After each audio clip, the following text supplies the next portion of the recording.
যাদেরকে বৈষম্যের কথা বলে, লুটপাটের কথা বলে, যারা এখন বর্তমানে সরকারের মধ্যে এসে লুটপাট করছে, কলা আগের সরকারের চেয়ে তারা আরো বেশি খাইতেছে।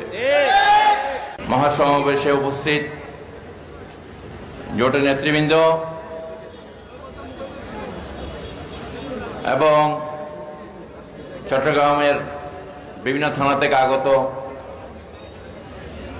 তিন দলের নেতৃবৃন্দ সহ অনুসারীবৃন্দ, কর্মীবৃন্দ এবং সুন্নি জনতা, আসসালামু আলাইকুম ওয়া রাহমাতুল্লাহি ওয়া বারাকাতুহু। আজকে এমন একটা সময় আমরা এই লালদিঘির ময়দান অনেক কিছু সাক্ষী আছে। এই ময়দানে আমরা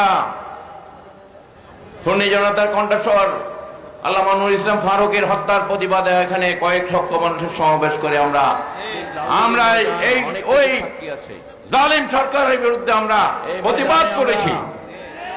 আমাদের 9 জন মুরব্বী আলেমদেরকে হত্যা করে দেন।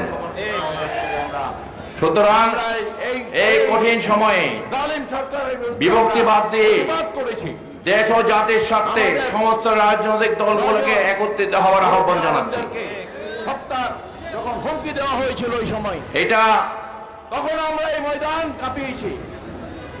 বানরের পিঠা ভাগাভাগির দেশ না, সময়ে ক্রান্তি লগ্নে আমরা এই দেশ, এই ময়দানে এসেছি। আমরা এই বাঙালি সুন্নিরা যখন জাগে, এই চট্টগ্রামের জমিন থেকে সিপাহী বিপ্লব থেকে শুরু করে প্রতিটা আন্দোলন সংগ্রাম এই চট্টগ্রাম থেকে কিন্তু নেতৃত্ব দেওয়া হয়েছে।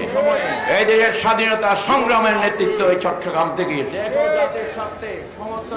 সুতরাং বর্তমান যে কঠিন অবস্থা, ময়দান অনেক কিছু সাক্ষী আছে। বিচারালয়ে যেখানে বিচারকরা নিরাপদ না, বিচারকদের বাড়ি ঘরে তাদের পরিবাররা যেখানে নিরাপদ না, হত্যার প্রতিবাদে এখানে তাহলে যারা এই দেশে এখনো বলতে চায়, বর্তমান যারা দায়িত্বে আছেন যে এই দেশের আইন শৃঙ্খলা বাহিনী, আইন শৃঙ্খলা ব্যবস্থা খুব সুন্দরভাবে চলছে, এগুলা পাগলের প্রলাপ ছাড়া কিছু না।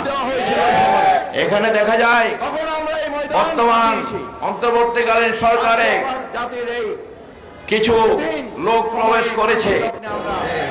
আগের সরকার যেভাবে নিজেদের দেশ, নিজেদের বাপদাদার দেশ হিসাবে এই দেশকে পরিচালিত করতে চেয়েছে, এই জন্য কাপড় নেওয়ার সময় পায়নি তারা। একইভাবে তাদেরও এই অবস্থা হবে।